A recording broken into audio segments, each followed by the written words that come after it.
നമ്മൾക്ക് ഇന്നൊരു സ്പെഷ്യൽ കൊണ്ടാട്ടം ഉണ്ടാക്കി നോക്കിയാലോ. അപ്പോൾ ഇത് ഉണ്ടാക്കുന്നത് വഴുതനങ്ങ വെച്ചാണ് കേട്ടോ. നമ്മുടെ വീട്ടിൽ 2-3 തൈകളുണ്ട് വഴുതനങ്ങയുടെ. ഒരുപാട് വഴുതനങ്ങയാണ് അതിൻ്റെ മേലിലുണ്ടാവുക കേട്ടോ. നമ്മൾ ഉപയോഗിച്ചാലും ബാക്കി ഒത്തിരി ഉണ്ടാവും. അപ്പോൾ ഇത് മൂത്ത് പോകുന്നതിൻ്റെ മുന്നേ തന്നെ ഇതെല്ലാം പറിച്ചെടുക്കുകയാണ് ചെയ്യുന്നത് കേട്ടോ. നമ്മൾ സാധാരണ പാവയ്ക്കൊക്കെ കൊണ്ടാട്ടം ഉണ്ടാക്കില്ലേ, അതിൽ നിന്ന് കുറച്ച് വ്യത്യസ്തമായിട്ടാണ് ഈ കൊണ്ടാട്ടം ഉണ്ടാക്കുന്നത്. നല്ല ടേസ്റ്റാണ് കേട്ടോ.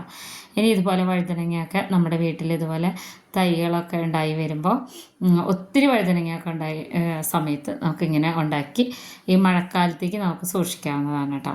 ഇപ്പോൾ വെയിലുള്ള സമയമാണ്, കുറേ മഴയൊക്കെ കഴിഞ്ഞിട്ട് വെയിലുള്ളൊരു സമയമാണ്.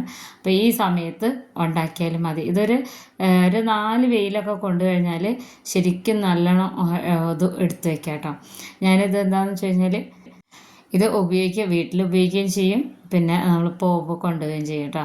ഏറ്റവും കൂടുതൽ നമുക്കിത് ഉപകാരപ്പെടുന്നത് മഴക്കാലത്താണ്. മഴക്കാലത്തെന്ന് മാത്രമല്ല, എപ്പോഴാണെങ്കിലും നമുക്കിത് ഉപയോഗിക്കാം കേട്ടോ. അതുപോലെ മീനൊന്നും കിട്ടാത്ത ദിവസം സാമ്പാറിൻ്റെ പരിപ്പ് കറിയുടെ ഒക്കെ കൂടെ നല്ലൊരു കോമ്പിനേഷനാണ് കേട്ടോ. അത് അത്യാവശ്യം കുറച്ചൊക്കെ മുഖത്ത് വന്നിട്ടുണ്ടായിരുന്നു, അതെല്ലാം നമ്മൾ മായ്ച്ചിട്ടുണ്ട്. അത് ഞാൻ കാണിച്ചു തരാം കേട്ടോ. അത്യാവശ്യത്തിൽ കൂടുതലുണ്ട്. ഇതെല്ലാം കഴുകിയെടുത്തതിന് ശേഷം അരിഞ്ഞതിന് ശേഷം ഞാൻ കാണിച്ചു തരാവേ. അപ്പോൾ ഒത്തിരി ഉണ്ട് കേട്ടോ, ഇത്രയും കിട്ടിയിട്ടുണ്ട്. അപ്പോൾ അത് അരിഞ്ഞെടുത്തിട്ട് നമ്മളൊരു വലിയ പാത്രത്തിലേക്ക് ഇട്ട് കൊടുത്തിട്ടുണ്ട്. ഇനി ഇതിലേക്ക് മസാലകൾ ചേർത്ത് കൊടുക്കാം കേട്ടോ. മസാലകളെന്ന് പറയുമ്പോൾ നമ്മൾ ആദ്യം ഉപ്പിട്ട് കൊടുക്കണം. സാധാരണ കൊണ്ടാട്ടം മുളകൊക്കെ ഉണ്ടാക്കുമ്പോൾ നമ്മൾ ഉപ്പിട്ട് കൊടുക്കാറില്ലേ, അതുപോലെ തന്നെ കുറച്ച് ഉപ്പിട്ട് കൊടുക്കണം. പിന്നെ ഇത് കായപ്പൊടിയാണ് കേട്ടോ, 1/2 സ്പൂണോളം ഇട്ടിട്ടുണ്ട്.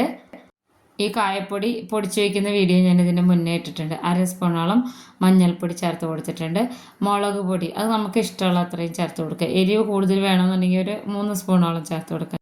ഇത് ഞാൻ കാശ്മീരി മുളക് പൊടിയാണ് ചേർത്തിട്ടുള്ളത്. സാധാ മുളക് പൊടിയാണെങ്കിലും കുഴപ്പമൊന്നുമില്ല കേട്ടോ. പിന്നെ ഇതിലേക്ക് ചേർത്ത് കൊടുക്കുന്നത് ഇത് ബേസനാണ്, കടലപ്പൊടിയാണ് കേട്ടോ. കടലപ്പൊടി അല്ലാന്നുണ്ടെങ്കിൽ അരിപ്പൊടി ചേർത്ത് കൊടുക്കാം. അപ്പോൾ നല്ല ക്രിസ്പി ആയിട്ടിരിക്കും കേട്ടോ ഫ്രൈ ചെയ്തെടുക്കുമ്പോൾ. അതുകൊണ്ടാണ് നമ്മൾ ഇത് ചേർത്ത് കൊടുക്കുന്നത്. കടലപ്പൊടി ചേർക്കുമ്പോൾ ഒരു പ്രത്യേക രുചിയാണ്. എന്നിട്ട് ഇതിനെ നന്നായിട്ട് ഇളക്കിയെടുക്കണം. അപ്പോൾ ഇത് നമ്മൾ കുറച്ച് ക്വാണ്ടിറ്റി ഉള്ളത് കൊണ്ട് തന്നെ ഇങ്ങനെയാണ് കേട്ടോ, ഈ പാത്രത്തിലിട്ട് തന്നെ ഇങ്ങനെ ഇളക്കി എടുക്കുകയാണ് ചെയ്യുന്നത്. എന്നിട്ട് നല്ലൊരു തുണിയിൽ നിരത്തി കൊടുക്കുകയാണ് ചെയ്യുന്നത്. ഞാനിപ്പോൾ ഇവിടെ ഈ തുണി നമ്മൾ കഴുകി വെയിലൊക്കെ കൊള്ളിച്ച് വെച്ചതാണ് കേട്ടോ. അതുപോലെയുള്ള കൊണ്ടാട്ടം ഒക്കെ ഉണക്കിയെടുക്കുന്ന തുണിയാണ്. ഒരു 4 വെയിൽ ഇതുപോലെ കൊണ്ടതിന് ശേഷം ഞാൻ കാണിച്ചു തരാവേ. 2 വെയിൽ കൊണ്ടപ്പോൾ ഇതുപോലെയായി. അപ്പോൾ ഒരു 4 വെയിൽ കൊണ്ടപ്പോൾ ശരിക്കും ഇത് ആയി വന്നിട്ടുണ്ട്. ഇത്ര എല്ലാം ഇട്ടാക്കി കിട്ടിയിട്ടുള്ളത് ഇതിൻ്റെ 2 ഇരട്ടി കിട്ടിയിട്ടുണ്ട്. ഉണങ്ങിയാലും ഇത് ഈ ഒരു പരുവത്തിലാണ് ഇരിക്കുന്നത്. മൂത്ത വഴുതനങ്ങയൊക്കെ വിത്തിനായിട്ട് എടുത്ത് വെക്കുന്ന കേട്ടോ. അപ്പോൾ എല്ലാവരും ഉണ്ടാക്കി നോക്കണം, വളരെ ഈസിയാണ്. ഇഷ്ടമില്ലാത്തവർ പോലും കഴിച്ചു പോകും.